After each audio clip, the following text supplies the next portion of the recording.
کسی ایک طبقے کے بگڑنے سے قوموں کے سفینے نہیں ڈوبتے. جب سارے طبقات بگڑتے ہیں پھر کشتیوں میں سوراخ ہوتے ہیں، پھر پھٹے اکھڑتے ہیں، پھر بادبانوں میں آگ لگتی ہے، پھر سفینے بھنور میں آتے ہیں اور غرق کے دریا ہوتے ہیں.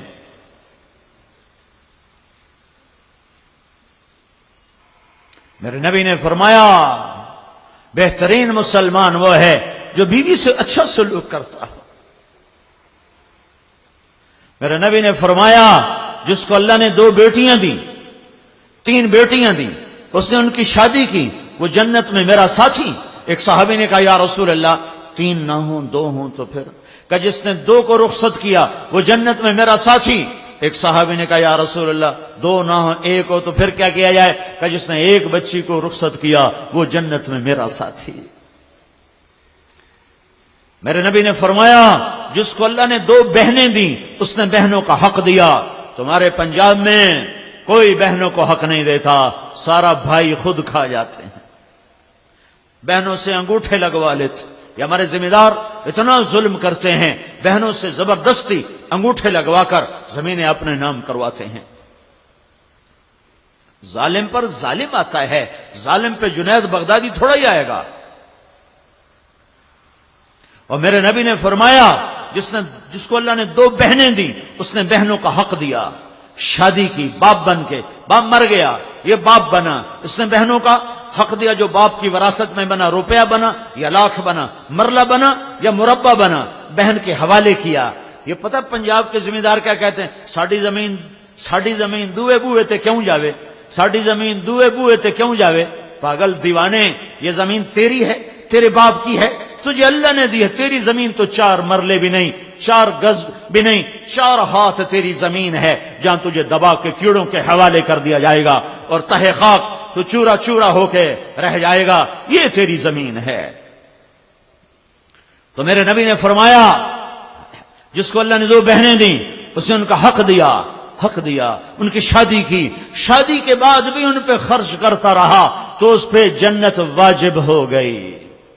یہ اخلاق ہیں، یہ اخلاق ہیں، یہ اخلاق ہیں. یہ دین بتا رہا ہوں، دین. صرف نماز روزے کا نام اسلام نہیں ہے، صرف گشت کرنے کا نام اسلام نہیں ہے. دین کا سرا، دین کا عالی سب سے اعلیٰ درجے کا عمل بتا رہا ہوں. اچھے اخلاق، درگزر، محبت و الفت، سہ جانا پی جانا، نفرت کے جواب میں محبت، گالی کے جواب میں دعا، پتھر کے جواب میں درگزر، بخل کے جواب میں سخاوت، توڑنے والے سے جوڑنا، محروم کرنے والوں کو دینا، زیادتی کرنے والے سے درگزر کرنا.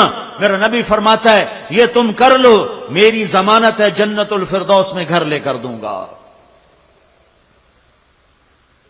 ماں باپ سامنے ہوں فلا تقل لهما اف، ماں باپ کے آگے اف نہ کرنا. میرے نبی سے پوچھا گیا یا رسول اللہ قیامت کب آئے گی، قیامت کب آئے گی؟ کہا یہ میرے اللہ کو پتا ہے. کہا اچھا یا رسول اللہ کوئی نشانی تو بتائیں کب آئے گی؟ تو میرے نبی نے فرمایا جب ماؤں کو ذلیل کیا جائے گا تو قیامت آ جائے گی. جب بورے والے کی مائیں ذلیل ہوں گی اولاد کے ہاتھوں تو پھر اللہ قیامت کو قائم کر دے گا. ہم تو اپنی ہی آگ میں جل رہے ہیں. امریکہ سے کیا گلا، یورپ سے کیا گلا، یہودیوں سے کیا گلا. تو ادھر ادھر کی نہ بات کر، یہ بتا کہ قافلہ کیوں لٹا. مجھے راہزنوں سے گلا نہیں، تیری راہبری کا سوال ہے. میں نے خود کانٹے بکھیرے ہیں، میں نے خود کیکر بوئے ہیں. اب میں گندم کی آس لے کر کیوں بیٹھا ہوں؟ میں نے خود ببول کو بکھیرا ہے، اب میں کپاس کی آس لے کر کیوں بیٹھا ہوں؟ جب ماں کا آنسو نکلتا ہے درد سے اللہ کا عرش کانپ اٹھتا ہے. میرے نبی نے فرمایا اگر میرے ماں باپ زندہ ہوتے، کاش زندہ ہوتے، اور نہیں تو میری ماں تو ہوتی کہ ماں کو دیکھا ہوا ہے باپ کو دیکھا نہیں ہے. 6 سال ماں کے ساتھ گزارے ہیں تو ماں محو نہیں ہو سکے، ماں نہیں بھول سکے، باپ تو نہ دیکھا نہ یاد، ماں نہیں بھول سکی. ہائے ہائے، اچھا خاصا خوبصورت آدمی ہو، مرد و عورت ہو، میلا کچیلا ہو، دیکھنے کو جی نہیں چاہتا. صاف ستھرے کپڑے پہنے ہوں، بدصورت ہو تو بیٹھنے کو جی چاہتا ہے.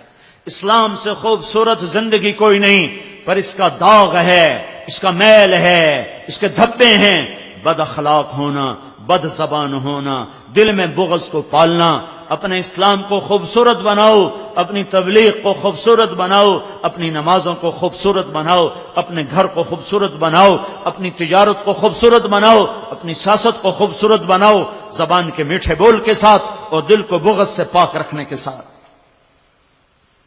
میرے نبی نے فرمایا، انس انس تمہیں اپنی عظیم الشان سنت بتاؤں؟ عظیم الشان سنت. یہ ہم لوگ سنتیں ڈھونڈتے پھر رہے، کھانے کی اتنی سنتیں، پانی پینے کی اتنی سنتیں، مسواک کی یہ سنت، سرمے کی یہ سنت، سونے کی یہ سنت، استنجے کی یہ سنت. ہاں یہ بھی چھوٹی نہیں ہیں کیونکہ میرے نبی کی ہیں، لیکن جس کو میرے نبی نے خود کہا، انس میں تمہیں اپنی عظیم الشان سنت بتاؤں، جو نہ کوئی سنتا ہے نہ کوئی بولتا ہے، اور شاید مجمع کو پتہ بھی نہ ہو کہ میں کون سی سنت بتانے لگا ہوں. میرے بیٹے انس میں تمہیں اپنی عظیم الشان سنت بتاؤں؟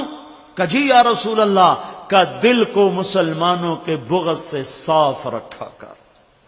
یہ میری عظیم الشان سنت ہے. جو میری اس سنت پہ عمل کرے گا وہ مجھ سے محبت کرے گا، جو مجھ سے محبت کرے گا وہ جنت میں میرا ساتھی بن جائے گا. تو میرے بھائیو، میرے چلہ تھا یہ اس سفر کی آخری تشکیل ہے،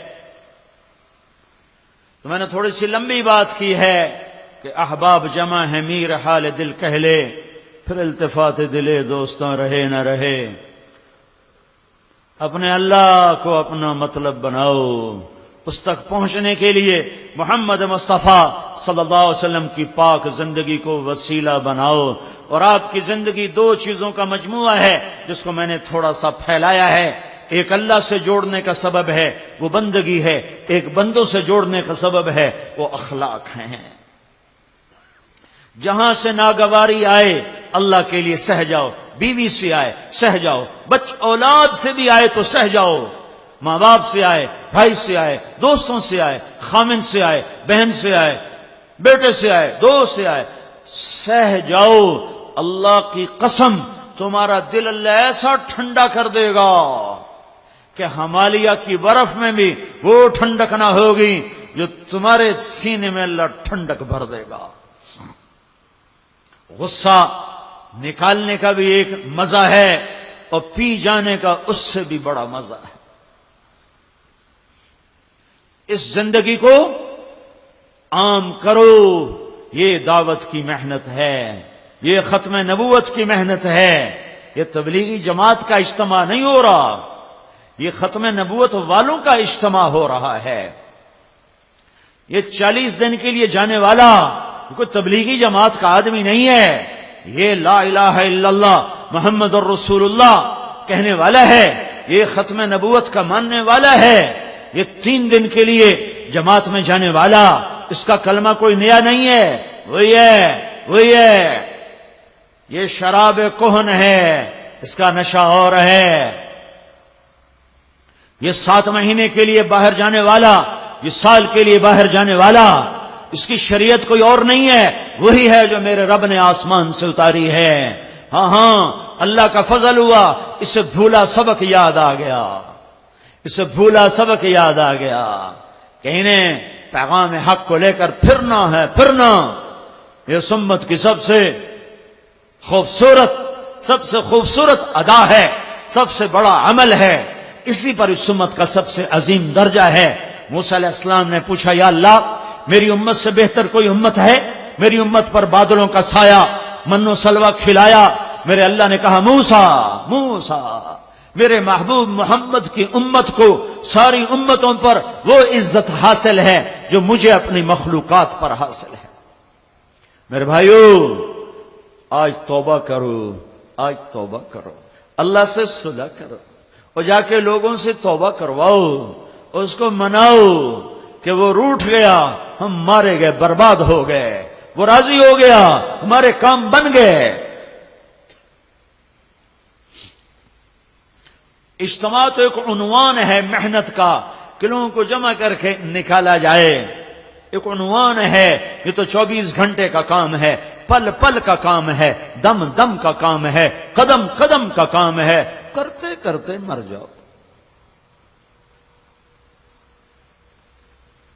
جو آدمی جو نوکر کام کر رہا ہو نا اچھا، تو اس کی کمیوں سے مالک درگزر کرتا ہے، کوئی نہیں میرا کام ٹھیک کرتا ہے، کوئی نہیں۔ یہ تبلیغ کا کام اگر کرنے والے بن جاؤ ہیں تو تمہاری کمیاں کوتاہیاں آئیں گی، اللہ کے سامنے لگائے گا ہاں میرا کام کرتے رہے، ٹھیک ہے میرا کام کرتے رہے۔ کمیوں سے کون پاک ہو سکتا ہے؟ کہ پہلے خود ٹھیک ہو جاؤ پھر تبلیغ کرو، اس سے احمقانہ کوئی بات ہو سکتی ہے؟ جو ٹھیک ہونے کا دعویٰ کرے کہ میں ٹھیک ہو گیا ہوں اب میں تبلیغ کروں گا، یہ تو شیطان سے بڑا شیطان ہے۔ جو کہتا میں ٹھیک ہوں، میں بے عیب ہوں، اب میں تبلیغ کروں گا، یہ تو شیطان کا بھی استاد ہے۔ جو جتنا ٹھیک ہوتا چلا جاتا ہے اتنا اپنے آپ کو گندا سمجھتا چلا جاتا ہے، وہ تو ساری زندگی یہ نہیں کہہ سکتا اب میں ٹھیک ہوں اب میں تبلیغ کروں گا۔ لہذا یہ صدا لگاؤ اپنی کمیوں کے ساتھ، ہاں اللہ سے مانگو، یا اللہ کہتا تو ہوں خود عمل سے خالی ہوں، آنسو بہاؤ، رو دھو، اللہ عمل کی توفیق بھی دے دے گا۔ صدا لگانا نہ چھوڑو، ہمارا امتیازی نشان ہے یہ۔ اگر ہم عبادات پہ تولے گئے تو پہلی امتیں ہم سے آگے نکل جائیں گی۔ 500 سال کی عبادت اور 50 سال کی عبادت کوئی جوڑ ہے؟ ایک عابد کا میں نے پڑھا 300 سال اپنی عبادت خانے سے باہر نہیں نکلا سوائے پیشاب ضرورت کے لیے، اور 300 برس مصلی پہ گزار دیے۔ اس کی عبادت کے سامنے اس امت کے 60-70 سال کی عبادت چیدارت کیا رکھتی ہے معنی؟ کیا مطلب ہے اس کا؟ ہاں انہیں تبلیغ نہیں ملی، ہمیں تبلیغ ملی ہے۔ انہیں دعوت کے لیے گھر چھوڑنا نہیں ملا، ہمیں دعوت کے لیے گھر چھوڑنا ملا ہے۔ لہذا یہی سردار ہوں گے یا قیامت کے دن، یہی سب سے آگے ہوں گے قیامت کے دن۔ تو میرے بھائیو بہت بڑا مجمع ہے، اور الحمدللہ اکثر نوجوان بیٹھے ہو، اگر آج آپ توبہ کرو گے اللہ خوش بڑا ہوگا۔ توبہ کے لیے کوئی عمر کی قید نہیں ہے، پر جوانی کی توبہ اللہ کو بہت پسند ہے۔ عمر تو کٹی عشق بھتا میں مومن، آخر عمر میں کیا خاک مسلمان ہوں گے۔ نہیں، یہ مومن تو بڑا نیک آدمی تھا، ویسے شاعری کے ترنگ میں یہ شعر کہہ دیا آخری پل میں بھی توبہ کرو تو اللہ معاف کرنے کے لیے تیار بیٹھا ہوا ہے۔ بنو اسرائیل میں ایک نوجوان تھا، اس کا نام تھا کفل، ترمذی کی روایت ہے۔ وہ روزانہ رات کو نئی لڑکی پہلو میں لاتا تھا، شراب اور عورت اس کے ہر رات کا کام تھا۔ ایک رات ایک لڑکی کو لے کر آیا 60 دینار پر، آج جو سونے کا ریٹ پہنچ چکا ہے اس پر 60 دینار اب 10 لاکھ کے برابر ہو چکا ہے۔ ایک عورت کے لیے ایک رات کا حرام 10 لاکھ روپیہ خرچ کرنے والا کتنی دولت ہوگی؟ جب اس لڑکی کے ساتھ کمرے میں الگ ہوا ہے تو اس کی طرف دیکھا تو اس کے خاموش آنسو ٹپک رہے تھے۔ تو کفل کہتا ہے کیوں رو رہی ہو؟ تو وہ کہنے لگی میں پیشہ ور نہیں ہوں، میں عزت دار ہوں، مجھے بھوک نے یہاں تک پہنچایا ہے۔ تو کفل لرز گیا اور اس کی آنکھوں میں آنسو آ گئے، اور کہنے لگا تو میری بہن ہے، جس عزت کے ساتھ آئی تھی اسی عزت کے ساتھ چلی جا، میرے لیے دعا کر، میں بڑا کمینہ انسان ہوں، اللہ مجھے معاف کر دے، میں تیرے آنسوؤں کے طفیل توبہ کرتا ہوں۔ کفل کو نہیں پتا اگلے لمحے کیا ہونے والا ہے۔ یہ لڑکی گھر پہنچتی ہے اور کفل دھڑم گرتا ہے اور مر جاتا ہے۔ آخری لمحات میں توبہ ہے، آخری لمحات میں۔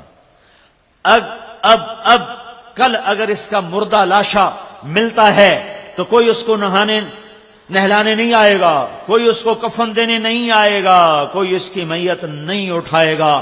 یہ ایسا روح سیاہ ان نوجوان تھا، تو میرے اللہ پہ صدقے قربان جاؤں، واہ میرے مولا کیا تو عجب شہنشاہ ہے، سن رہا ہے؟ میرے اللہ نے قانون بدل دیا، آخرت کی باتیں چھپی ہوئیں، برزخ کی باتیں چھپی ہوئیں، پر میرے اللہ نے قانون بدل دیا۔ جب صبح ہوئی تو لوگوں نے دیکھا کفل کی دیوار پر، دروازے پر نورانی سطروں میں لکھا ہوا تھا ان اللہ قد غفر للکفل، اللہ نے یقیناً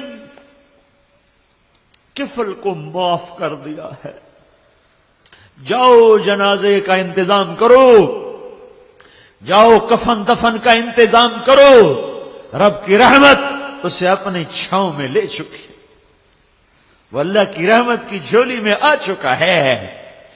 یہ تو بنی اسرائیل کا تھا، آخری پل کی توبہ نے اسے اتنا اونچا اڑایا۔ ہمارے پیچھے تو محمد مصطفیٰ کے آنسو ہیں، بارش کے قطروں کی طرح، گھنگور گھٹا کی طرح، اندر غم ہے، غم ہے۔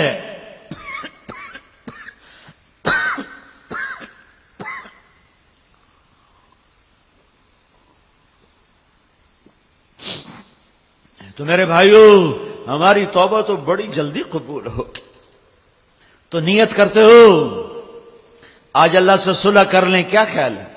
کیوں بھائی کرتے ہو تو توبہ کرتے ہو، نیت بھی کہیے کہ نہیں؟ تو پھر کہو اپنی زبان سے یا اللہ میری توبہ، سارے کہو، زور سے کہو یا اللہ میری توبہ، پھر کہو ایک دفعہ سارے آخر تک یا اللہ میری توبہ۔ 3 دفعہ اس لیے کہلواتا ہوں کہ اللہ کرے تیسری دفعہ تمہاری زبان کے ساتھ تمہارا دل بھی بولے۔ جب دل بولتا ہے تو میرے رب کی قسم 16 سال ہوں یا 1600 سال ہوں، 20 سال ہوں عمر یا 200 سال ہو، جب آدمی کہتا ہے یا اللہ میری توبہ تو اللہ اس کے سارے ایک دم معاف کرتا ہے اور کہتا ہے جاؤ میں نے معاف کیا اور مجھے کوئی پرواہ نہیں ہے۔ تو یہ سارا مجمع جو اس وقت بیٹھا ہوا ہے اگر دل سے بولا ہے تو اللہ کی قسم خوشخبری لے لو کہ تمہارے سب معاف ہو گئے اور اللہ کی رحمت نے تمہیں گھیرے میں لے لیا ہے، ڈھانپ لیا ہے۔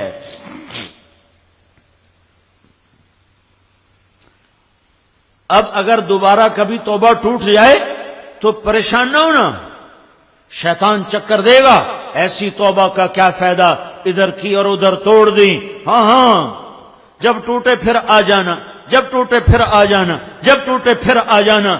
جب بھی آ کر کہو گے یا اللہ معاف کر تو ہر دفعہ اتنی ہی خوشی سے معاف کرے گا جتنی خوشی سے پہلی دفعہ اس نے معاف کیا تھا۔ شیطان نے کتنے لوگوں کو گمراہ کر دیا، ایسی توبہ کا کیا فائدہ، ادھر کرتے ہیں ادھر توڑ دیتے ہیں، ادھر کی اور وہاں جا کے توڑنی تھی، یہاں سے وہاں جاتے ہوئے بیچ میں موت آ گئی تو گیا سیدھا جنت میں۔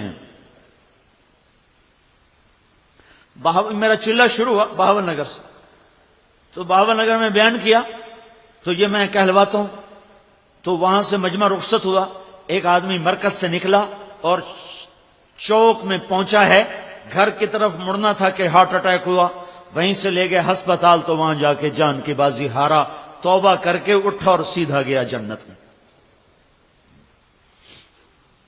بن توبہ کے کبھی پھر کر لوں گا، پھر کر لوں گا، وہ پھر کبھی نہیں آئے گی، کل کروں گا، وہ کل موت پہ آتی ہے، اس سے پہلے نہیں آتی۔